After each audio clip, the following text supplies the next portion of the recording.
चलिए शुरू करते हैं आज की कहानी। आज की कहानी का नाम है ज़ारा का बदला। कई सदियों पहले रेगिस्तान के बीचों बीच एक प्राचीन शहर था जिसे मिस्तार कहा जाता था। इस शहर की एक रहस्यमयी कहानी थी जो पीढ़ियों से चली आ रही थी। कहते हैं कि इस शहर में एक जिन्नी का वास था जिसका नाम ज़ारा था। ज़ारा एक ताकतवर और सुंदर जिन्नी थी, लेकिन उसका दिल छल और धोखे से भरा हुआ था। ज़ारा एक समय पर परिजाति की सबसे सुंदर और दयालु जिन्नी थी। वह लोगों की मदद करने और उनके दुख दर्द को दूर करने के लिए जानी जाती थी, लेकिन उसकी किस्मत में कुछ और ही लिखा था। एक बार मिस्तार के राजा सुल्तान मुराद ने ज़ारा की सुंदरता और शक्तियों के बारे में सुना। उसने सोचा कि अगर ज़ारा उसकी पत्नी बन जाए तो वह अपने राज्य को अमर बना सकता है और अनंत शक्तियों का स्वामी बन सकता है। एक दिन सुल्तान मुराद ने धोखे से ज़ारा को अपनी महल बुलवाया। उसने ज़ारा को अपने राज्य का रक्षक बनाने के लिए कहा और बदले में उसके साथ हमेशा वफादार रहने का वादा किया। ज़ारा ने सुल्तान पर विश्वास किया और उसके राज्य की रक्षा के लिए अपनी शक्तियों का उपयोग करना शुरू कर दिया। लेकिन कुछ समय बाद सुल्तान का असली चेहरा सामने आ गया। उसने ज़ारा की शक्तियों को अपने स्वार्थी उद्देश्यों के लिए इस्तेमाल करना शुरू कर दिया था। सुल्तान मुराद ने धोखे से ज़ारा को एक पुरानी सोने की अंगूठी में बंद कर दिया। उसने जादू की मदद से ज़ारा की शक्तियों को अपने अधीन कर लिया। अंगूठी में कैद ज़ारा ने जब सुल्तान की असलियत देखी तो उसका दिल टूट गया। वो क्रोधित और आहत थी। सुल्तान ने उसकी दयालुता का फ़ायदा उठाया था और अब वह उसे अपनी ताकत के लिए इस्तेमाल कर रहा था। अंगूठी में कैद होने के कारण ज़ारा का दिल कठोर हो गया। उसे धोखा देने वाले इंसानों के लिए अब कोई दया नहीं बची थी। उसने सुल्तान को उसकी बेवफाई के लिए श्राप दिया। तुम्हारे लालच और धोखे के कारण तुम और तुम्हारी पीढ़ियां कभी चैन से नहीं जी सकेंगी। जब तक इस अंगूठी को कोई सच्चा इंसान नहीं पाएगा और मुझे मुक्त नहीं करेगा, मैं तुम्हारी बर्बादी इस अंगूठी से ही देखती रहूंगी। सुल्तान ने ज़ारा की चेतावनी को अनसुना कर दिया और अपनी शक्तियों का उपयोग मिस्तार पर हुकूमत करने के लिए करता रहा। लेकिन जैसे ही ज़ारा ने श्राप दिया था, सुल्तान का राज्य धीरे धीरे विनाश की ओर बढ़ने लगा। उसकी सेना कमज़ोर पड़ने लगी। उसके वफादार उससे दूर हो गए और उसका अपना परिवार उसके खिलाफ हो गया। कुछ ही वर्षों में सुल्तान की मौत हो गई और मिस्तार का राज्य बर्बादी में बदल गया। सदियां बीत गईं। मिस्तार का शहर अब एक खंडर बन चुका था और ज़ारा की अंगूठी रेत में गुम हो गई थी। किंवदंती थी कि जो भी उस अंगूठी को पाएगा उसे अपार शक्तियां मिलेंगी, लेकिन वह इस शर्त से अनजान होगा कि अंगूठी में एक जिन्नी कैद है जो बदला लेने के लिए तैयार बैठी है। एक दिन युवा लड़की आयशा, जो एक घुमंतू जनजाति से थी, मिस्तार के खंडरों में भटक गई।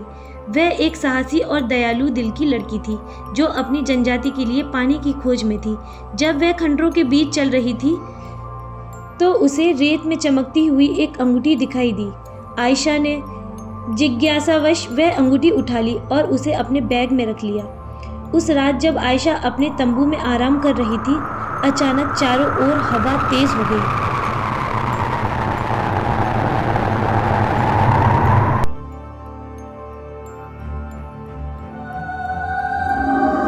एक अजीब सी आवाजें गूंजने लगी।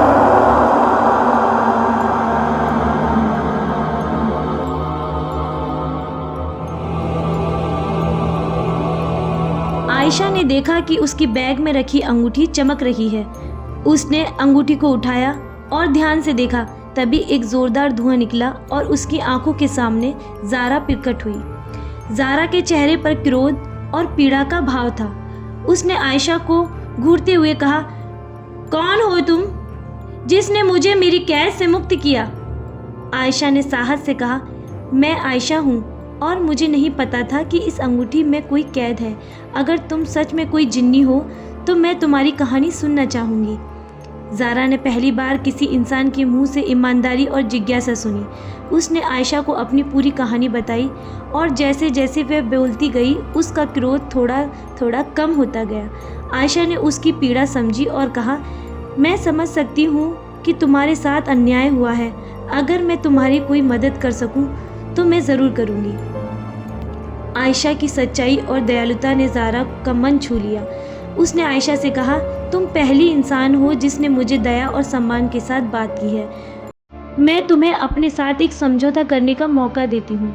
मैं तुम्हारे 3 मनचाहे काम पूरे करूंगी और बदले में तुम मुझे मेरी शक्तियों के साथ पूरी तरह से मुक्त करोगी, ताकि मैं सुल्तान मुराद के परिवार की बाकी पीढ़ियों को श्राप मुक्त कर सकूं, अपनी आत्मा को शांति दिला सकूं।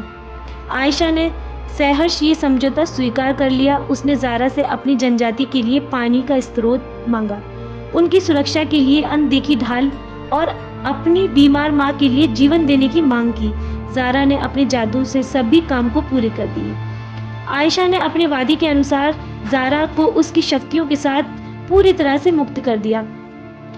ज़ारा ने सुल्तान मुराद के वंशजों को श्राप मुक्त किया और अपनी आत्मा को शांति के मार्ग पर ले जाने का निर्णय लिया। उसने आयशा को धन्यवाद दिया और कहा, तुम्हारे सच्चे दिल और साहस ने मुझे भी इंसानों पर विश्वास करने का एक और मौका दिया है। ज़ारा के मुक्त होने के साथ ही मिस्तार की खोई हुई शांति लौट आई। आयशा अपनी जनजाति के पास लौटी और उनकी नेता बन गई, और ज़ारा एक नई रोशनी के साथ अस्तित्व में विलुप्त हो गई। एक नई शुरुआत, एक उम्मीद के साथ इस कहानी का एंड होता है। उम्मीद करती हूँ कि आपको ये कहानी पसंद आई होगी। ऐसी ही मजेदार कहानियों के लिए सब्सक्राइब करें हमारा चैनल क्रिएचर ऑफ शैडो।